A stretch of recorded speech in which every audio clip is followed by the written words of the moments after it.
we're here now to talk about the trip to Greece. Michael, we've shown, welcome Michael, we've shown many of your films at Lincoln Center, including this series, and it's been very popular with our audience. Again, I'm sorry we can't sit together with you on stage, but thank you for doing it, doing this conversation this way and giving us a chance to talk with you, so welcome. Pleasure. Nice to be here in a very surreal way. It is. Thank you for going along with this, and I'm assuming by the fading glimpse of sunlight I see behind you that you're somewhere in your home. You're somewhere in your home country, but where are you now? Where do you live? Where are you joining us from? We're in an area called Norfolk, which is about 100 miles north of London.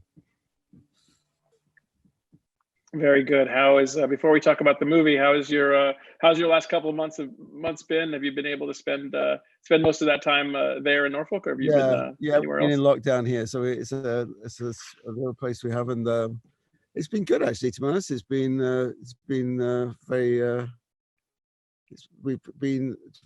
very quiet, very calm, very peaceful. It's been actually quite a good holiday. I know you're not supposed to enjoy this period of time, but actually it's been pretty enjoyable. Well, one of the ways so many of us are getting through this period of, this indefinite period of a disruption in our lives is by either, watching movies, watching series, watching so many things online or on platforms. You're a creative person, so perhaps you're also creating and writing, but how have you spent the last couple of months? How are you expressing yourself creatively, or what are you consuming creatively right now?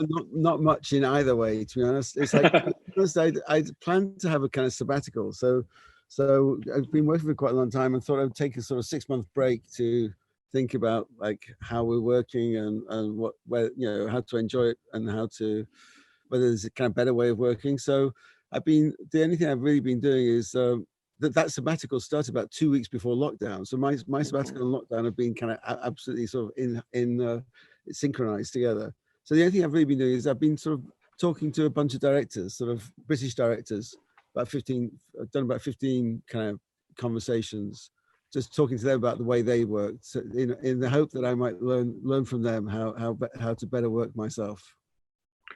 Well, it's interesting that you talk about still learning. You're an accomplished filmmaker, and I really respond to your work and have for many years now, for a long time now.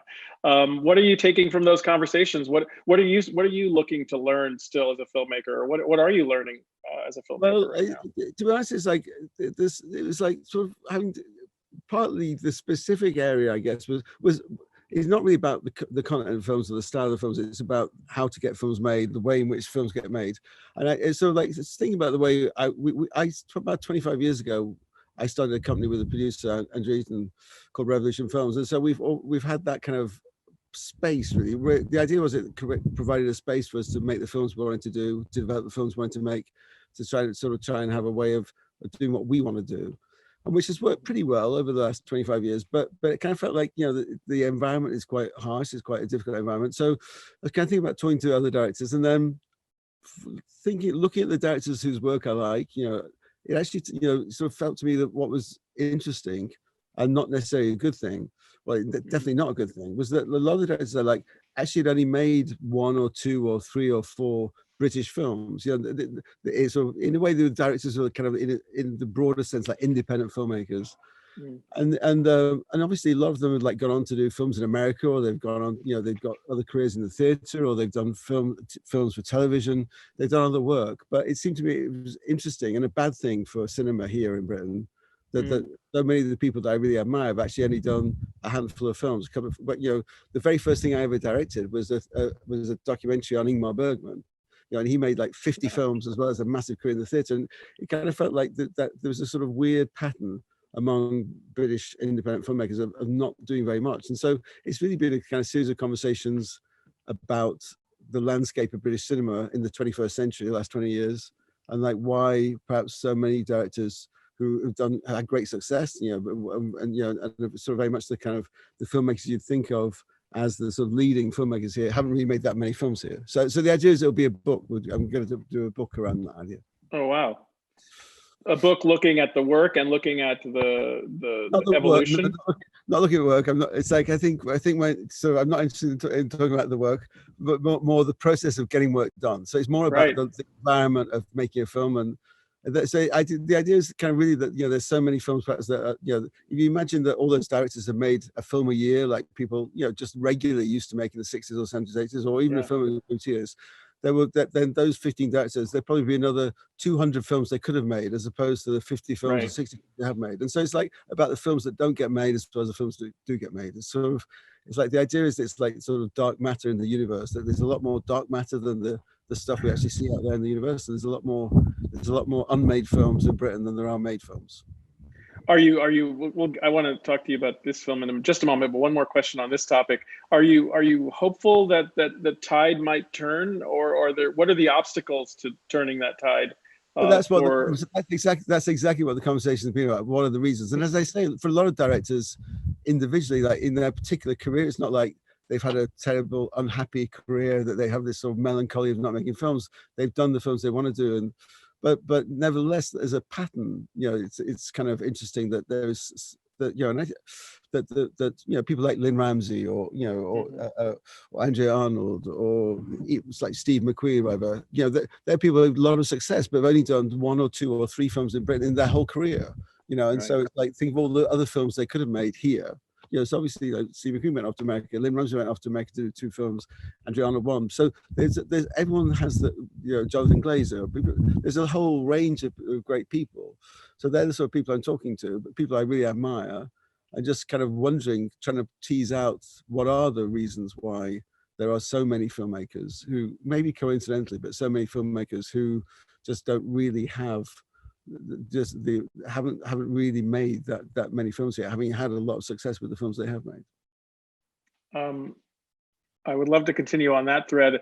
I will pivot to talk about your new movie, but I look forward to hearing more about that effort in that book, and wherever it leads you. I think will be some really interesting conversations to dig into. So we'll put a pin in that, as they say, and I would love to come back to that topic in the future. So I hope you will bring that effort to Lincoln Center and share it with us as you progress. With this film, this is the fourth trip, and I wonder if you imagined. Couldn't have imagined, right, that you would be 4 trips in at this point, or was it something that you saw having? Did you anticipate the arc that it would have? No, not at all. The first one was just going to be that one, and when we started the first one, it wasn't really even that clear what the first one would be. It's I'd worked with Steve and Rob before, and really enjoyed working with them. And it was like, this would be fun. It'd be simple. It'd be enjoyable. So no, there was no plan to have.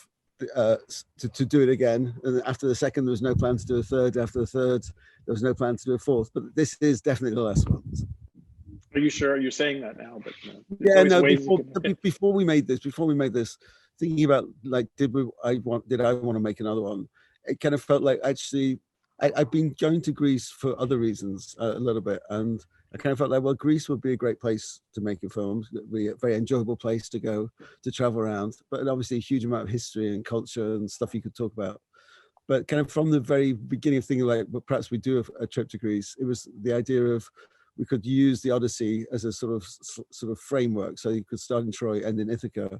I kind of felt there were enough parallels between Steve's kind of real life, but also Steve's fictional life in the trip, that we could make those parallels between Steve and Odysseus, and therefore the idea of like going home, and especially like the idea of his son looking for him and trying to bring him home, and his son he left as a baby. Those are little things that we'd had quite a bit, references to in the previous trips. So from the start of thinking we'd do the trip to Greece, it was always like, and that will be the last one. I want to dig further into that and the trip you took through Greece, but let's take another step back into the very first one. As you guys talked about the very first trip, where did the seed, the germ, come from? Did you bring the concept to these guys, or did it emerge from conversations? Obviously you had worked with them, but how did it? Do you remember where the light bulb how the light bulb went on and where it started? I'm not sure it's much of a light bulb, but yeah, I suggested the idea to them, and they always say that they both thought it was a terrible idea and they didn't want to do it, and then they were gradually persuaded. I'd worked with Steve and Rob a couple of times before. The starting point really was Tristram Shandy, so adaptation of Tristram Shandy, the Lawrence Stern novel, and at the beginning and end of that, there'd been kind of bits where they'd just been improvising. We're in a at the beginning of the film. There's like they're in their makeup truck and they're chatting about stuff. And at the end of the film, they're watching the film back in a screening room. And those were really funny, very easy to shoot kind of sections, the funniest sections of the film. And I really enjoyed those sections. And Tristram Shandy had been was an adaptation of this 18th century novel, but was also about the filming of the adaptation of the 20th century novel. And so they were playing a version of themselves. At the beginning and end of the film, they're playing Steve Coogan as, playing Steve Coogan, and Rob Brydon playing Rob Brydon. And that was very enjoyable. And it kind of felt to me like it would be good to do more of that. And the book that Lawrence Stern wrote after Tristram Shandy was a sort of comic, sort of slightly pastiche travel novel. Like travel writing was very popular in the 18th century. And so he did a sort of pastiche of that, where a kind of version of himself, Lawrence Stern was a vicar. So a version of himself, a vicar, is traveling through Europe. And it's his sort of comic, slightly erotic, but mainly comic adventures as he sets off on this journey through Europe. And in fact, he only wrote the sort of first two volumes. He died before he kind of finished it, but he wrote he got as far as the south of France. And so it kind of felt like, okay, well, maybe, we're trying to do something based, there's a continuation of Tristram Shandy. So we could nick that idea of travel, a kind of travel writing, and Stern's pastiche travel writing, and do something around kind of travel. And that was really the beginning of the idea of doing the trip. Very cool. Maybe you could, I want to talk to you about some of the filmmaking, and I see questions coming in. So I'm just saying to the audience for a second, if you do have a question, you have the chat window there on the right, and there's already a couple questions that have come in. So I'm actually going to go to one of them, and it'll open up some of the conversation about how you made this film, but also how you've made these 4 films. Question comes from Irene, who wants to hear more about, and she actually makes the comment, she loved your movie, albeit she desperately wished she could have watched it in the Walter Reed Theater, our home venue at Lincoln Center, because it's just such a gorgeous film to look at. And I feel the same. It would be amazing to watch collectively in a big theater on a big screen. But to that point, can you tell us a bit about the cinematography, the approach with shooting this one and the 4, maybe the collaboration in the way that you tackle getting coverage, shooting, both certainly landscapes and in the cars, but also those beautiful shots inside restaurants and in kitchens, balancing all that. Yeah, well, it's very simple, to be honest.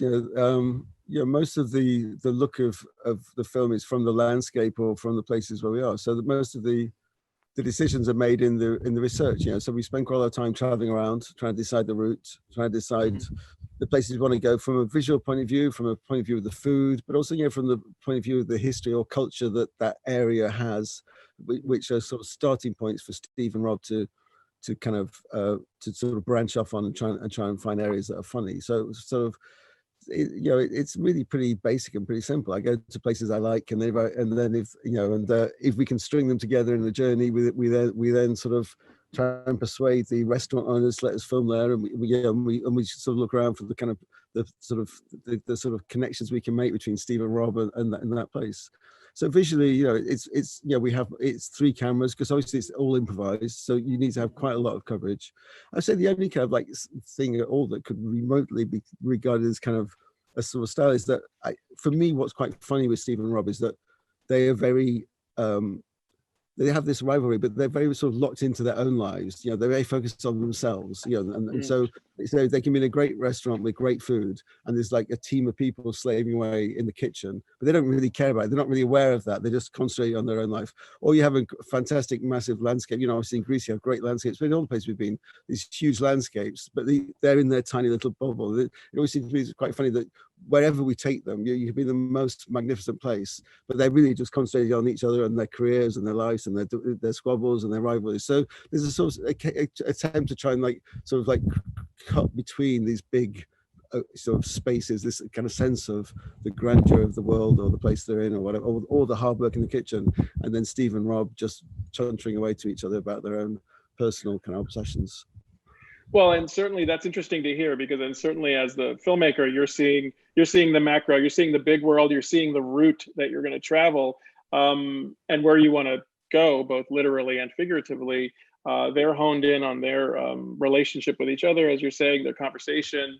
Given that you have this improvisational approach, can you talk about sort of setting the table, as it were, pun intended, for this kind of interaction among these two people, protecting them from all the other things that are going on, and also being responsive and able to incorporate things that you might want to either throw into the mix or respond to, that they're giving you in that improvisational way. I'm curious to hear how that kind of comes together for you. Well, I mean, yeah, ideally they can react to stuff as it goes along, and they're free to improvise, and we sort of follow them. And obviously, like in terms of just the actual camera work, we're talking about the camera work, then it's very basic and very straightforward. The attraction of a lunch or a meal is that it's a very social thing. It's a natural place to talk. So that was the starting point. This is where you expect to sit down for 2 hours and talk with your friends and talk with the people you're with.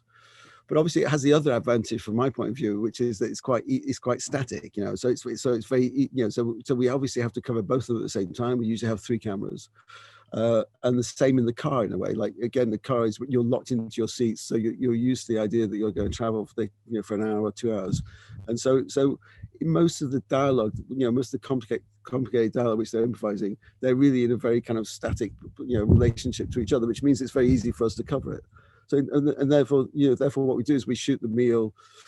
It's sort of become a pattern now where we normally shoot it twice over 2 days. So we try, and if it's, it's always lunch, we try and always do it around lunchtime. So we probably start filming the meal around 11 o'clock, and we probably shoot for 3 or 4 hours. So and the restaurant has 3 courses, three versions of each course, so we can have 3 repeats. So we have a sort of 60-page outline. So there's always an outline of, okay, this is the idea you're going to start talking about for the starter. This is the idea you're going to start talking about on the main course, and so on. There is a sort of shape to it that is pretty sort of I've written and that I've talked about with them the night before. But then the idea is, that we film for, I don't know, half an hour on the first course, and then we talk about the bits that are interesting, then we reshoot it. So we just repeat, and they're free to, things which are funny, we try and go over, and they're free to sort of try new things out and wander off. And I have to say, as the more often we film with them, the more films we've made, they're less and less keen to repeat. So it's very hard to persuade them. Okay, that was funny, but we haven't really got it exactly. Go that there again. I think gradually over the years they've been a bit like, okay, we've done that once. Let's start. We'll do something else. So it's been more new material. But it's very simple. I mean, it's not much to say about it really. It's a very simple film to make.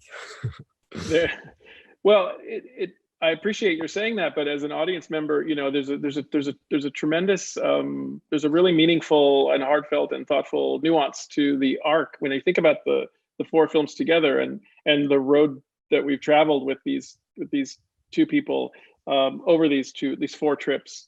There's an arc to their lives, not just with each other, but their lives outside of their relationship with each other on the screen. I wonder to what extent that arc, those elements that you're going to bring forth in each film that involve these characters' other lives, their family, their children, whatever it may be, what's going on in their lives, how much is part of that process of the night before, teeing that up, or even before the film starts, you sort of with them knowing what this new chapter is going to add to these lives over, now it's been 10 years, right? Yeah, I mean, I'd say most of that shape is in the outline. So as I say, on each film, there's really been about a 60-page outline. So on the first one, it was like, in a way, that perhaps was the easiest one, the first one, because it was taking Steve and Rob as they are in their real lives and then just pushing and exaggerating that. So the kind of basic shape was that Steve was restless. He has a child, he has children, he has a wife, he's left them when they were babies. He's restless, he wants to have a career, he wants to have a bigger career, he's ambitious, he wants to do more interesting things, he's challenging, and so on. a version of the real Steve, but a kind of exaggeration. And equally, Rob, the idea of Rob was that he's at home, he's domestic, he has a young family, he's a light entertainer, he's very happy to make people laugh. He has no ambition apart from making people laugh and having a nice family life. He's very settled. You know, which I think like two aspects of everyone's character. Everyone has a bit of both those characters, but the idea was that we would separate them out a bit and have them as two opposing worldviews. You know, Steve and Rob are people who have a lot of shared knowledge. They're very similar. They have a great knowledge of popular British culture, you know, which they can talk about endlessly. But they have, the idea was they have two very different views on that, two very different views of how they want to live their lives.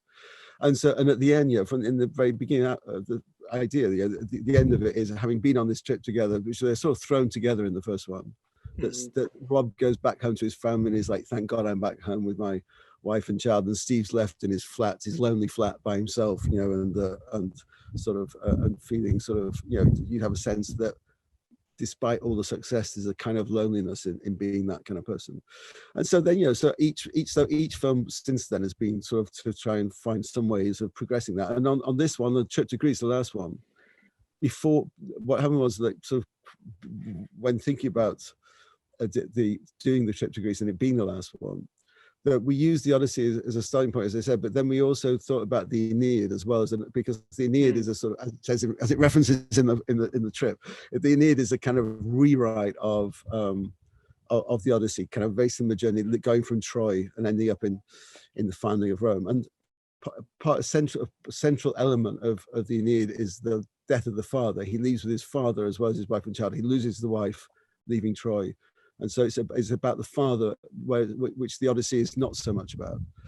And so I wanted to kind of link that in as well. And to be honest, like, I think, you know, initially, I think the starting point of that was that my dad had died quite recently. But then after suggesting this would be the shape of the trip to Greece, then after that, Steve's dad died. So then it was quite complicated about the relationship between real life and fiction. And but you know, Steve is great like that. He's very sort of, you know, he's very sort of open to doing stuff, even if it's kind of complicated from a sort of personal point of view. So he didn't want to like stop it because his dad had died. So in a way, it's, you know, it's like that was like one of the big sort of shifts in the last one, sort of to come to sort of kind of that Steve and Rob got to the age where they're trying to deal with those sort of issues, as well as issues about the children. They're also dealing with issues about the parents. Thank you for sharing that. There are a few, and in the last 5 or 6 minutes we have left here, there are a few questions that have come in, and they're going in a few different directions. So I'm going to hit a couple of them. One is actually about some of the different issues and ideas you're exploring. And one of the questions that just came in is that in this film, you're also exploring the refugee crisis. How important is it, or I would maybe even reword it to say, tell us about, as you've been shaping these outlines for these films, how important it is for you to focus on pressing global issues as part of this journey, the window it gives you, or the opportunity it gives you to explore some bigger topics that are beyond just the lives of these two individuals and that touch us globally. I think one of the attractions of doing it has been that in the conversation, sitting around having lunch, they can talk about anything, you know. So when we were in Spain, they were talking about the history of Islam in Spain and so on. And you know, in Italy, they're talking about Byron and Shelley or whatever. So one of the attractions is anything you want to get off your chest, you can suggest to them, they could talk about. In the case of refugees in particular, you know, I wanted the reason I've been going to Greece and visiting various islands initially before we decided to make the trip to Greece is I've been visiting refugee camps in there because I've been researching a film about Syria, and so I've been visiting Syrian refugees in those camps. And like almost 20 years ago, I made a film about Afghan refugees coming to Britain, and I'd always thought, but obviously, you know, unfortunately, that refugee crisis issue was huge then back in 2002, whatever it has been, and is still just as terrible and as important now as it was then. But because I'd already done a film, I hadn't really wanted to do something specifically about refugees. But then meeting people, you know, when you're working and you meet people, obviously that gives you ideas like this would be, you know, we should try and engage with this in some way. And so we did a film called Greed, which is also shot partly in Greece, in Mykonos. And there we had part of Greed is Steve Coogan plays the main character in Greed, who's loosely based on a British kind of retail fashion billionaire, and he's having a party and he's annoyed because there's some refugees on the beach. So we sort of dragged the people, the refugees, into that story, so just as a way of sort of reminding people that, you know, we all go to places in the Mediterranean. You know, we all know that millions of people have been trying to cross the Mediterranean, and we try and forget about it. We try and just ignore it and try and hope it's that issue goes away. And so Kareem, who's in Trip to Greece, acted in that film. So when we were doing the Trip to Greece, it seemed like it'd be crazy not to have Kareem there as a way of, again, drawing attention to it. And the truth is that the Aeneid is essentially about refugees. The Aeneid is about Aeneas, who's from Troy. His city has been destroyed by war. He has to flee his city to try with his family to try and escape, to try and start a new life in the West. He gets on a boat and flees Turkey. So it's almost exactly the same story as a lot of, you know, sort of a million refugees have done in the last few years from the coast of Turkey into boats. And the route from Troy took us naturally through Lesvos, where one of the biggest camps is, the Moria camp is. So it was a sort of natural. It also felt like very natural that we should try and bring actually a little bit into the story of Trip to Greece. And, you know, we had sort of slightly more ambitious ideas for it at one point as well, which we sort of slightly pruned back because it sort of felt like we were trying to push it a bit too hard. But there are, you know, real clear natural parallels between the sort of, you know, the sort of stories which are always stories about heroism, which we admire, and the stories of refugees. The refugees are making these incredibly heroic journeys, incredibly heroic attempts to save the lives of themselves and their families, to try and start a new life. Those are huge kind of epic stories which we should try and tell. Very good, thank you. We have time for just one more question, and I'm not surprised that there's some foodies in the audience. So a question about pivoting here for a minute, and question about restaurants and food. So last question. Maybe you could elaborate, you talked about this a little bit, but maybe you can elaborate on, as someone in the question says, how do you select all these amazing restaurants, or what look to be such amazing restaurants over the many years, over these 4 films? Tell us more about the scouting process for that. And also, were there some, is there like a criteria that you use for choosing restaurants, and maybe others that you didn't get to include? Do you have a long list of other places that you would have included as well? So maybe we'll finish on this note. Yeah, I mean, so the real first motive for making the first trip was that I could go and eat in lots of restaurants, you know, and I could go off and travel around the north of England and have a lot of fun and call it work. I'm you know, I'm from the north of England, the area where the first one was shot. So it, you know, it was part of it, sort of local pride. Like, look at all these places that are quite near where I grew up, you know, which in England people think of as being not a very nice area in a way. It's, you know, it's like people have an idea of the north as being kind of, I don't know, sort of grim in some way, which when in fact it's incredibly beautiful. And there were all these kind of great places. So it was really basic that this would be fun to do. We can go to those fun places, you know, and the criterion, you know, as we got on is really, you know, I've got to like the place, you know, I've got to like the people as well as the food. And then as we moved out of the north of England, because the north of England journey was quite small, it was quite contained, you know, it was, and we had a sort of cultural reference of Wordsworth and Coleridge, but that was about it. So it was we were really just choosing places that we liked in that area. Then when we did Italy, Spain, and then Greece, the journey itself has got a little bit longer, which makes, you know, the recce's more complicated. You're trying to balance out the restaurants, but also the route you're taking, the kind of the sort of the places that you could drag into, the sort of cultural references you could drag in from the places in that route, the history. So it becomes a little bit more complicated. So you know, it can take a long time. The overall process of prep, you know, is usually sort of across 2 years, because you have to spend quite a long time going backwards and forwards visiting places, and then once you finalize the route, finalize the restaurants, you know, you normally have to sort of organize that the year before, because a lot of these, you know, a lot of these places are, you know, they're very popular naturally, they're great. So it's actually, the filming of the trip is incredibly simple, but the logistics of it are actually quite complicated.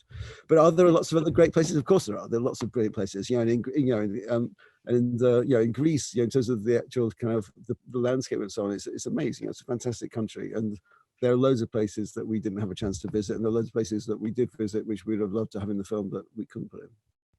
Right. Well, Michael, we know it's late your time, and we appreciate you spending some time with us, not only to talk about this film and this series of films. This 4th film, The Trip to Greece, is opening via IFC Films, so check it out and spread the word. But also, thanks for sharing information about some of the exploration that you're doing now with your colleagues in British cinema. Look forward to hearing more about that as you embark on further exploration there. So I hope we can have a longer conversation about that in person someday on a stage properly with an audience in our theater. We look forward to it. But for now, wishing you well. I hope you have a good summer, and hope you're doing okay. Thanks very much. Thank you. It's been a Thank pleasure. you for taking the time. Good night.